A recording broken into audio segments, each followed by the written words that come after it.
Hello students, welcome to RF chemistry. So ಇನ್ನು KCET ಎಕ್ಸಾಮಿಗೆ correct ಆಗಿ 2 ತಿಂಗಳು ಉಳಿದಿದೆ. ಇವತ್ತು 22, ನಾವೊಂದು 5 ದಿವಸ ಬಫರ್ ಅಂತ ಹೇಳಿ ಬಿಟ್ಟಿದ್ದೀನಿ. ಸೊ ಅದಕ್ಕೆ ಇದಕ್ಕೆ ಅಂತ ಹೇಳಿ ಹೋಗ್ಬಿಡ್ತದೆ ಅದು. ಸೊ ಅದನ್ನ ಬಿಟ್ರೆ ಕರೆಕ್ಟ್ ಆಗಿ ನಮಗೆ 2 ತಿಂಗಳು ಟೈಮ್ KCET ಎಕ್ಸಾಮ್ ಉಳಿದಿದೆ.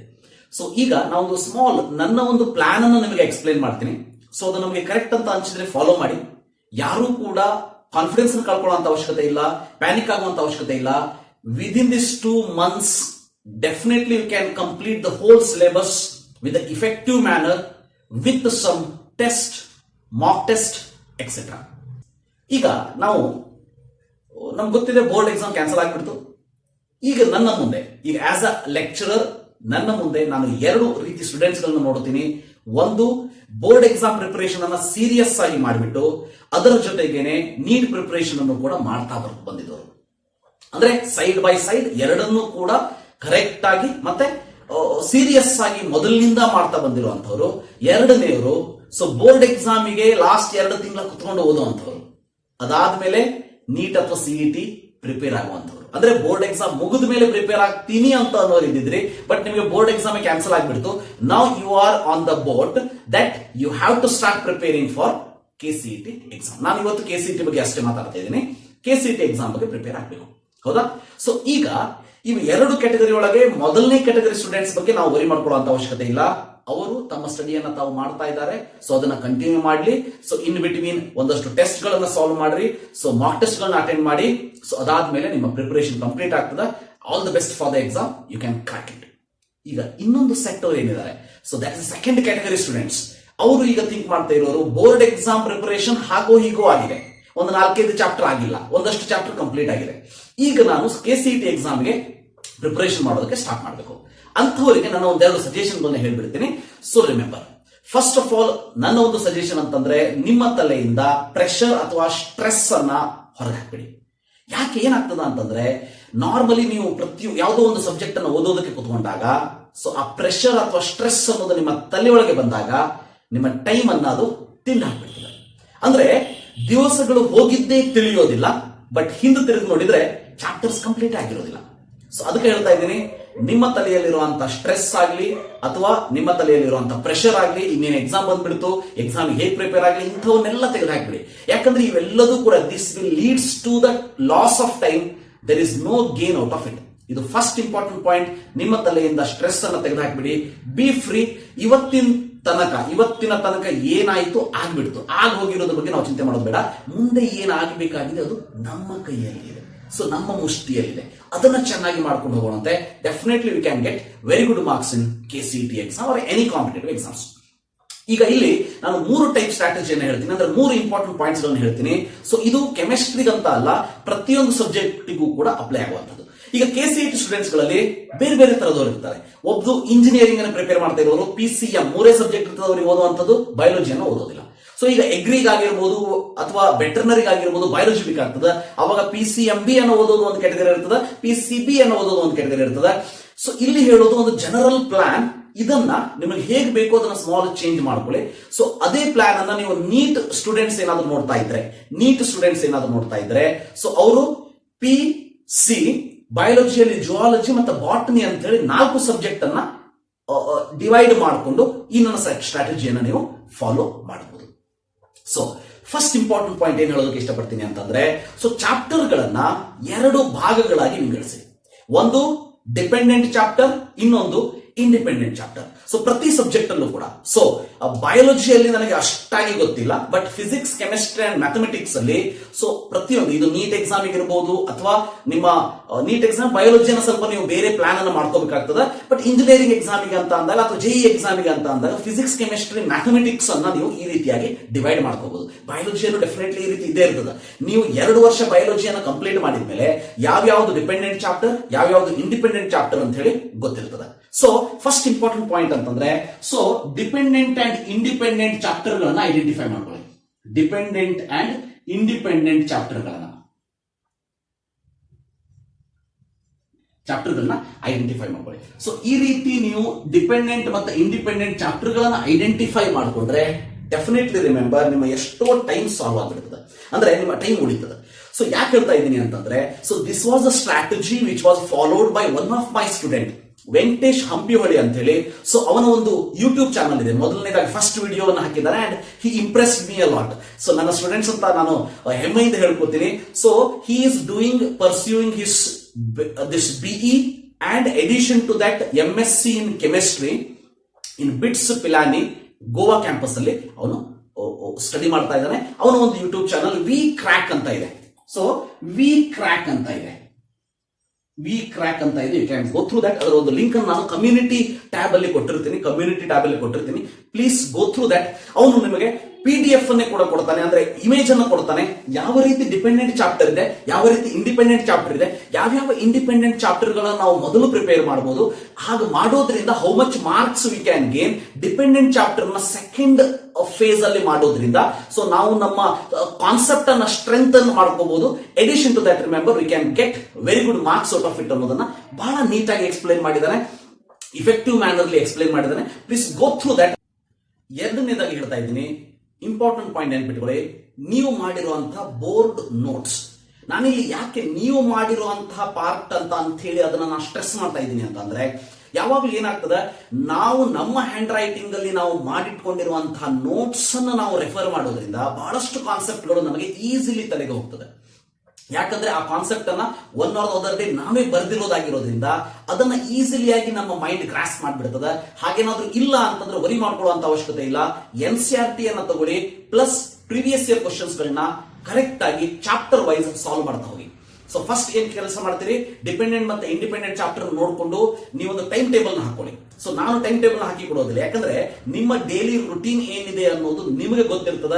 ನೀವು ಎಷ್ಟೊತ್ತಿಗೆ ಹೇಳ್ತೀರಿ, ಎಷ್ಟೊತ್ತಿಗೆ ಮಲ್ಕೋತೀರಿ, ಇನ್ ಬಿಟ್ವೀನ್ ಏನೇನು ಮಾಡ್ತೀರಿ, depending on all these things remember you make your own time table. So ಮಲ್ಕೊಳ್ಳೋದಕ್ಕೆ ಒಂದು 7 to 8 ಅವರ್ಸ್ ಅನ್ನ ಬದಿಗೆ ಇಟ್ಟು ಉಳಿದಿರೋದನ್ನ ಡಿಸ್ಟ್ರಿಬ್ಯೂಟ್ ಮಾಡ್ಕೊಳ್ಳಿ. ಸೊ ಅದರಲ್ಲಿ ನಿಮ್ಮ ಊಟ ತಿಂಡಿ ಎಲ್ಲದೂ ಬಂತು. ಸೊ ಪ್ರತಿಯೊಂದನ್ನು ಕರೆಕ್ಟ್ ಆಗಿ ಪ್ಲಾನ್ ಮಾಡ್ಕೊಳ್ಳಿ.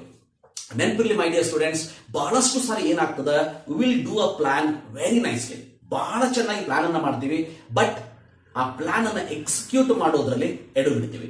ಸೊ ಈ ಸಾರಿ ಆ ತಪ್ಪು ಆಗದೆ ಇರೋ ಹಾಗೆ ಪ್ಲೀಸ್ ನೋಡ್ಕೊಳ್ಳಿ. ಯಾಕಂತಂದ್ರೆ ನಿಮ್ಮ ಲೈಫ್ ನಿಮ್ಮ ಕೈಯಲ್ಲಿದೆ, ಅದು ನಿಮಗೆ ಚೆನ್ನಾಗಿ ಗೊತ್ತಿದೆ ಅಂತ ನಾನು ಅನ್ಕೋತೀನಿ. ಯಾಕಂತಂದ್ರೆ ಇಷ್ಟು ದಿನ ನೀವೇನು ಮಾಡಿದ್ದೀರಿ ಅನ್ನೋದನ್ನ ಯಾರು ಕೇಳೋದಿಲ್ಲ. ಸೊ ಇನ್ ಮೇಲೆ ಏನು ಮಾಡ್ತೀರಿ ಅಂತ ಯಾರು ಕೇಳೋದಿಲ್ಲ. ಬಟ್ ನಿಮ್ಮ ರ್ಯಾಂಕ್ ಬಂದ ಮೇಲೆ, ನಿಮ್ಮ ರಿಸಲ್ಟ್ ಬಂದ ಮೇಲೆ ಪ್ರತಿಯೊಬ್ಬರು ಕೂಡ ಪಾಯಿಂಟ್ ಔಟ್ ಮಾಡಿ ಕೇಳ್ತಾರೆ, ಇಷ್ಟು ದಿನ ಏನ್ ಮಾಡಿದೆ ಅಂತ ಹೇಳಿ. ಚಲೋ ರಿಸಲ್ಟ್ ಬಂತು, ಎವ್ರಿಥಿಂಗ್ ವಿಲ್ ಬಿ ಗುಡ್. ನಿಮ್ಮ ರ್ಯಾಂಕ್ ಚಲೋ ಬರಲಿಲ್ಲ, ಸೊ ಎಲ್ಲೋ ಚಲೋ ಸೀಟ್ ಸಿಗ್ಲಿಲ್ಲ, ಸೊ ನಿಮ್ಮನ್ನ ಸುತ್ತಲೂ ಇದ್ದವರು, ಸರೌಂಡಿಂಗ್ ಅಲ್ಲಿ ಇದ್ದವರು ಜೀವ ತಿಂದು ಬಿಡ್ತಾರೆ. ಸೊ ಅದಕ್ಕೆ ಅವರಿಗೆಲ್ಲರಿಗೂ ಕರೆಕ್ಟ್ ಆಗಿ ಆನ್ಸರ್ ಕೊಡೋದಕ್ಕೆ this is the time what you have my dear students. ನಿಮ್ಮ ಕೈಯಲ್ಲಿ ಆ ಅವಕಾಶವಿದೆ, ಆ ಅವಕಾಶವನ್ನ ಕೈ ಚೆಲ್ತುಕೊಂಡು ಕುತ್ಕೊಳ್ಳೋಕೆ ಹೋಗಬೇಡಿ. ಸೊ ಆ ಅವಕಾಶವನ್ನ ಕೈ ಚೆಲ್ದೇನೆ ಕರೆಕ್ಟ್ ಆಗಿ ಯುಟಿಲೈಸ್ ಮಾಡ್ಕೊಳ್ಳಿ. ಸೊ ಎರಡನೇದು ಇಂಪಾರ್ಟೆಂಟ್ ಪಾಯಿಂಟ್ ಅಂತಂದ್ರೆ, ನಿಮ್ಮ NCERT ಈ ಇಂಡಿಪೆಂಡೆಂಟ್ ಮತ್ತು ಡಿಪೆಂಡೆಂಟ್ ಚಾಪ್ಟರ್ ಗಳನ್ನ ಲೀಸ್ಟ್ ಮಾಡ್ಕೊಂಡಾದ ಮೇಲೆ ಆ ಚಾಪ್ಟರ್ಗೆ ತಕ್ಕ ಹಾಗೆ NCERT ಅಂಡ್ ಯುವರ್ ನೋಟ್ಸ್. ಇಲ್ಲಿ ಯುವರ್ ನೋಟ್ಸ್ ಅಂತ ಹೇಳಿ ಯಾಕೆ ಹೇಳ್ತಾ ಇದ್ದೀನಿ ಅನ್ನೋದನ್ನ ಹೇಳಿದೆ. ಯಾರಾದ್ರೂ ಮುಂದಿನ ವರ್ಷ ನೀಟ್ CET ಬರೆಯೋರು ಈ ವಿಡಿಯೋವನ್ನು ನೋಡ್ತಾ ಇದ್ರೆ, you start preparing your own notes from today. ಬಹಳ ಓನ್ ನೋಟ್ಸ್ ಮಾಡೋದು ಬಹಳ ಕಷ್ಟದ ವಿಷಯ ಅಲ್ಲ. ನೀವು ಯಾವುದೋ ಒಂದು ಆನ್ಲೈನ್ ಕ್ಲಾಸಸ್ ಅಟೆಂಡ್ ಆಗಿರ್ಬೋದು, ಅಥವಾ ನೀವು ನಿಮ್ಮ ಕಾಲೇಜಲ್ಲಿ ಕ್ಲಾಸಸ್ ಅನ್ನು ಅಟೆಂಡ್ ಆಗಿರ್ಬೋದು, ನಿಮ್ಮ ಟೀಚರ್ಸ್ ಏನ್ ಹೇಳ್ತಾರೆ ಅನ್ನೋದನ್ನ ಇನ್ನೊಂದ್ಸರಿ ಬರೀರಿ. ನಿಮ್ಮ NCERT ಬುಕ್ ಆಗಲಿ ಅಥವಾ ಕಾಲೇಜ್ ನೋಟ್ಸ್ ಆಗಲಿ, ಅದರಲ್ಲಿ ಏನಿದೆ ಅನ್ನೋದನ್ನ ಇನ್ನೊಂದು ಸಾರಿ ಬರೀರಿ. So that will make you perfect. Remember, ಅಂದ್ರೆ ನಿಮ್ಮ ಹ್ಯಾಂಡ್ ರೈಟಿಂಗ್ ದಲ್ಲಿ ಅದು ಇದ್ದಾಗ ಅದು ನಿಮಗೆ ಈಸಿಲಿ ಆಗಿ ತಲೆಗೆ ಹೋಗ್ತದ. ಇದು ನನ್ನ personal experience my dear students, ಅದನ್ನ ನೆನಪಿಟ್ಕೊಳ್ಳಿ. ಸೊ ಎರಡನೇ ಇಂಪಾರ್ಟೆಂಟ್ ಪಾಯಿಂಟ್ ಅಂದ್ರೆ, ನೀಟ್ ದಿಸ್ NCERT ಮತ್ತೆ your notes you have to prepare along with this remember previous year questions. ಬಹಳಷ್ಟು ಜನ ಸ್ಟೂಡೆಂಟ್ಸ್ ಕೇಳ್ತಾ ಇದ್ದಾರೆ, ಸರ್ ಎಷ್ಟು ವರ್ಷದ್ದು ನಾನು ಸಾಲ್ವ್ ಮಾಡಬೇಕು ಅಂತ ಕೇಳ್ತಾ ಇದ್ದಾರೆ. KCET ಅಲ್ಲಿ ಹೇಳ್ತೀನಿ 2013 ಇಂದ 2020 ವರೆಗೆ ನೀವು ಪ್ರಾಕ್ಟೀಸ್ ಮಾಡಿ. ಯಾಕಂದ್ರೆ 2013 ಅಲ್ಲಿ ಸಿಲೆಬಸ್ ಚೇಂಜ್ ಆಗಿದೆ. 2013 ಗಿಂತ ಹಿಂದೆ ಇರುವಂತಹ ಒಂದಷ್ಟು ಕ್ವಶನ್ಸ್ ಗಳಲ್ಲಿ ಒಂದಷ್ಟು ಸಿಲೆಬಸ್ ಗೆ ಸ್ವಲ್ಪ ಹೊರಗಿರುವಂತಹ ಕ್ವಶನ್ಸ್ ಇರಬಹುದು. Better if you solve last 15 years paper, ಅದ್ರ ಬಗ್ಗೆ ಡೌಟೇ ಇಲ್ಲ. ಹಾಗಂತ ಹೇಳಿ ಆ ಸಾಲ್ವ್ ಮಾಡಬೇಕಾದ್ರೆ ಯಾವುದೋ ಒಂದು ಕ್ವಶನ್ ಬರ್ತದೆ, ಆ ಕಾನ್ಸೆಪ್ಟ್ ನಿಮ್ಗೆ ಗೊತ್ತಿಲ್ಲದೆ ಇರೋದಿರಬಹುದು, ಆವಾಗ ತಲೆ ಕೆಡಿಸ್ಕೊಳ್ಳೋ ಅವಶ್ಯಕತೆ ಇಲ್ಲ. ಅದಕ್ಕೆ ನಾನು ಹೇಳ್ತಾ ಇದ್ದೀನಿ 2013 2020. ಇದನ್ನ ಹೇಳಿದ ತಕ್ಷಣ ಕೇಳ್ತಾರೆ ಒಂದಷ್ಟು ಸ್ಟೂಡೆಂಟ್ಸ್, ಸರ್ ಇಷ್ಟು ಮಾಡಿದ್ರೆ ಸಾಕಾ? ಇಲ್ಲಿ ಯಾವುದೂ ಕೂಡ ಇಷ್ಟು ಮಾಡಿದರೆ ಸಾಕು, ಅಷ್ಟು ಮಾಡಿದರೆ ಸಾಕು ಅಂತ ಇಲ್ಲ. ಕರೆಕ್ಟ್ ಆಗಿ ತಿಳ್ಕೊಳ್ಳಿ. ಸೊ ಯಾವುದೂ ಕೂಡ ಇಷ್ಟು ಮಾಡಿದ್ರೆ ಸಾಕು, ಅಷ್ಟು ಮಾಡಿದ್ರೆ ಸಾಕು ಯಾವುದೂ ಇಲ್ಲ. ಇಲ್ಲಿ as much as possible you have to work hard ಅನ್ನೋದು ನಿಮ್ಮ ತಲೆಯಲ್ಲಿ ಇರಲಿ. ಸೊ ಪ್ರೀವಿಯಸ್ ಇಯರ್ ಕ್ವಶನ್ಸ್ ಅನ್ನ ಯಾವ ಚಾಪ್ಟರ್ ನೀವು ಐಡೆಂಟಿಫೈ ಮಾಡ್ಕೊಂಡಿರ್ತೀರಿ. ಫಾರ್ ಎಕ್ಸಾಂಪಲ್ ಜಸ್ಟ್ ಇಮ್ಯಾಜಿನ್, ಇವತ್ತು ನಾನು ಸ್ಟ್ರಕ್ಚರ್ ಆಫ್ ಆಟಮ್ ಅನ್ನು ಸ್ಟಾರ್ಟ್ ಮಾಡ್ತೀನಿ. ಸ್ಟ್ರಕ್ಚರ್ ಆಫ್ ಆಟಮ್ ಸ್ಟಾರ್ಟ್ ಮಾಡಿದಾಗ ಏನ್ ಮಾಡಬೇಕು ಅದನ್ನ? So first you have to go through NCERT ಅನ್ನು ಓದಿ. ಸೊ NCERT ಅನ್ನ ಹೇಗೆ ಓದಬೇಕು ಅನ್ನೋದು ಡೌಟ್ ಬರ್ತದೆ. ಅದಕ್ಕೆ ಏನ್ ಮಾಡಬೇಕು ಅಂತಂದ್ರೆ, ಯಾವ್ಯಾವ ಇಂಪಾರ್ಟೆಂಟ್ ಪಾಯಿಂಟ್ ಇದೆ ಆ ಪಾಯಿಂಟ್ಸ್ ಅನ್ನ ನೀವು NCERT ಅನ್ನು ಓದಿದ್ರೆ ಸಾಕು. ಸೊ NCERT ಮತ್ತು ನಿಮ್ಮ ನೋಟ್ಸ್ ಏನಾದ್ರು ಫಸ್ಟ್ PUC ಅಲ್ಲಿ ನಿಮ್ಮ ನೋಟ್ಸ್ ಮಾಡ್ಕೊಂಡಿದ್ರೆ NCERT ನೋಡುವಂತ ಅವಶ್ಯಕತೆ ಇಲ್ಲ. ಯಾಕಂದ್ರೆ ಅದರಲ್ಲಿ ಇರೋದನ್ನೆಲ್ಲ ನೀವು ಬರ್ಕೊಂಡು ಬಿಟ್ಟಿರ್ತೀರಿ. ನಿಮ್ಮ ನೋಟ್ಸ್ ಅನ್ನ ನೋಡಿ, ಅದು ಇಲ್ಲ ಅಂದ್ರೆ NCERT ಅನ್ನ ನೋಡಿ.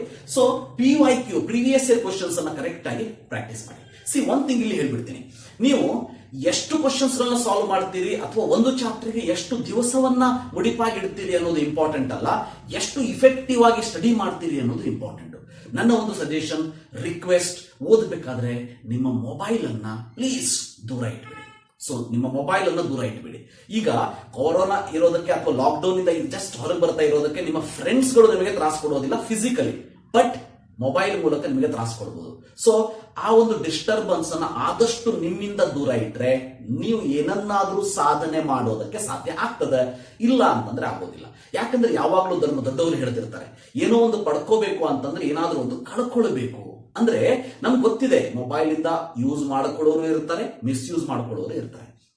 ಸೊ ನನ್ನ ಸಜೆಷನ್ ಏನಂತಂದ್ರೆ, ಎಲ್ಲಿ ಯೂಸ್ ಮಾಡ್ಕೋಬೇಕು ಮಾಡ್ಕೊಳ್ಳಿ. ಸೊ ಯೂಸ್ ಇಲ್ಲ ಅಂದಾಗ ಅದನ್ನ ಪಕ್ಕದಲ್ಲಿ ಇಟ್ಬಿಡಿ, ಅಥವಾ ಮತ್ತೊಂದು ರೂಮಲ್ಲಿ ಇಟ್ಟು ಬಂದ್ಬಿಡಿ. ನೀವು ಮತ್ತೊಂದು ರೂಮಲ್ಲಿ ಕುತ್ಕೊಂಡು ಓದ್ತಾ ಇರಿ. ಸೊ ನಿಮ್ಮ ಕಾನ್ಸಂಟ್ರೇಷನ್ ಲೆವೆಲ್ ಅನ್ನ ಜಾಸ್ತಿ ಮಾಡ್ಕೊಳ್ಳಿ.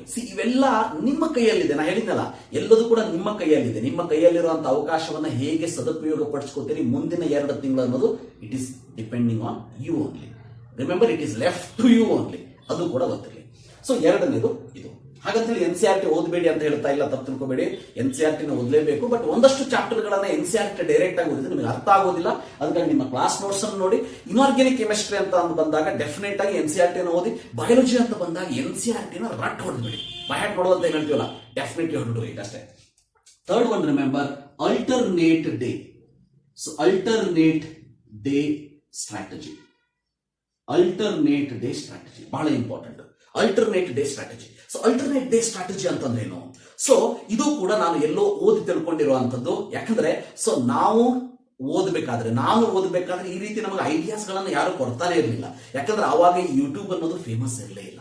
ಸೊ ನಾವು ಅವಾಗ ಯೂಟ್ಯೂಬ್ ಅನ್ನು ನೋಡ್ಲೇ ಇಲ್ಲ. ಅದು ಅಲ್ಲದೆ ಯೂಟ್ಯೂಬ್ ಅನ್ನು ನೋಡ್ಬೇಕು ಅಂದ್ರೆ ಸ್ಮಾರ್ಟ್ ಫೋನ್ ಬೇಕು. ಹೌದಾ? ಸ್ಮಾರ್ಟ್ ಫೋನ್ ವಿತ್ ಇಂಟರ್ನೆಟ್ ಬೇಕು. ಸೊ ಆವಾಗಿನ ಕಾಲದೊಳಗೆ ಸ್ಮಾರ್ಟ್ ಫೋನ್ಗಳು ಬಹಳ ರೇರ್ ಆಗಿತ್ತು. ಅದನ್ನ ಪಡ್ಕೊಳ್ಬೇಕು ಅಂತಂದ್ರೆ ಅಷ್ಟು ದುಡ್ಡನ್ನ ಹಾಕ್ಬೇಕಿತ್ತು. ಮನ್ಯಾಗ ಒದ್ದು ಓಡಿಸ್ತಿದ್ರು ನಮಗೆ ಮೊಬೈಲ್ ಬೇಕು ಅಂತ ಹೇಳಿದ್ರೆ. ಸೊ ಅಂತ ಸಂದರ್ಭದಲ್ಲಿ PUC ಅಲ್ಲಿ ಇದ್ದಾಗ definitely we have not seen the mobile also. ನಾನು ಮೊಬೈಲ್ ಅಂದ್ರೆ ಈ ರೀತಿ ಸ್ಮಾರ್ಟ್ ಫೋನ್ ಅನ್ನು ನೋಡಿರಲೂ ಇಲ್ಲ.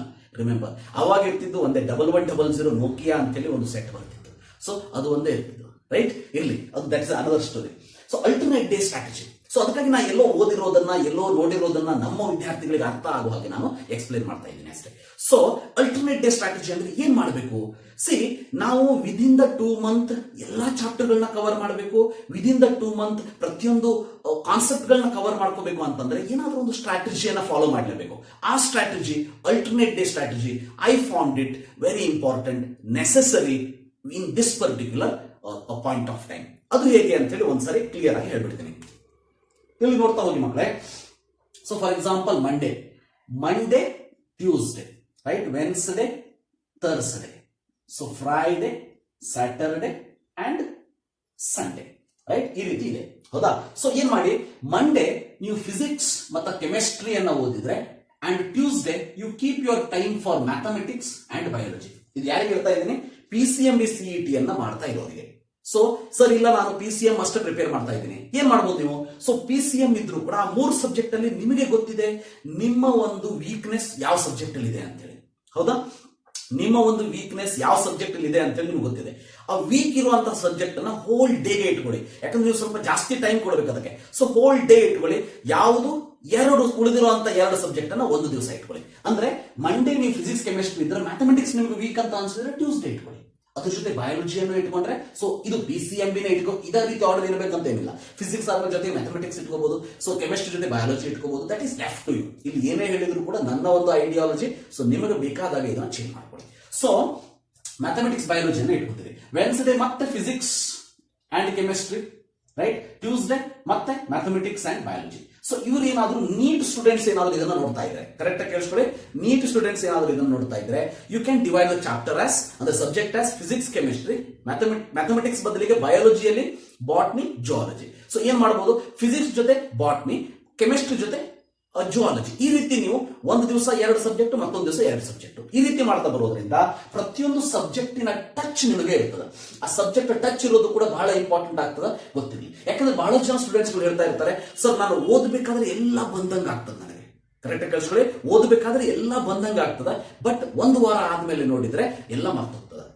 ಮೇನ್ ಪ್ರಾಬ್ಲಮ್ ಇರೋದೆಲ್ಲಿ, ರಿವಿಷನ್ ಇಲ್ಲ, ರಿವಿಷನ್ ಮಾಡ್ತಾ ಇಲ್ಲ. ಸೊ ಅದಕ್ಕೆ ಏನ್ ಮಾಡಬೇಕು, ಕರೆಕ್ಟ್ ಆಗಿ ಕೇಳಿಸ್ಕೊಳ್ಳಿ, ಫಿಸಿಕ್ಸ್, ಕೆಮಿಸ್ಟ್ರಿ ಒಂದು ದಿವಸ, ಮ್ಯಾಥ್ಸ್, ಬಯಾಲಜಿ. ನಾ ಹೇಳಿದಾಗೆ ಮ್ಯಾಥ್ಸ್, ಬಯಾಲಜಿ ಬದಲಿಗೆ ಸೊ ಏನಾದ್ರೂ ನೀಟ್ ಇದ್ರೆ ಸೊ ಫಿಸಿಕ್ಸ್ ಜೊತೆ ಬಾಟನಿ ಅಥವಾ ಕೆಮಿಸ್ಟ್ರಿ ಜೊತೆ ಜುವಾಲಜಿ, ಈ ರೀತಿ ನಿಮ್ಮ ಅಲ್ಟರ್ನೇಟಿವ್ ಆಗಿ ಮಾಡ್ಕೊಳ್ಳಿ. ಹಾಗೆ ಏನಾದ್ರೂ 3 ಸಬ್ಜೆಕ್ಟ್ ಓದ್ತಾ ಇದ್ರೆ ಯಾವ್ದು 2 ನಿಮಗೆ ಈಸಿ ಸಬ್ಜೆಕ್ಟ್ ಇದೆ ಒಂದು ದಿವಸ ಇಟ್ಕೊಳ್ಳಿ, ಯಾವ್ದು ಡಿಫಿಕಲ್ಟ್ ಇದೆ ಒಂದು ಹೋಲ್ ಡೇ ನೆಕ್ಸ್ಟ್ ಡೇ ಇಟ್ಕೊಳ್ಳಿ. ಸೊ ಈ ರೀತಿ so physics, chemistry, maths, biology, physics, chemistry, maths, biology.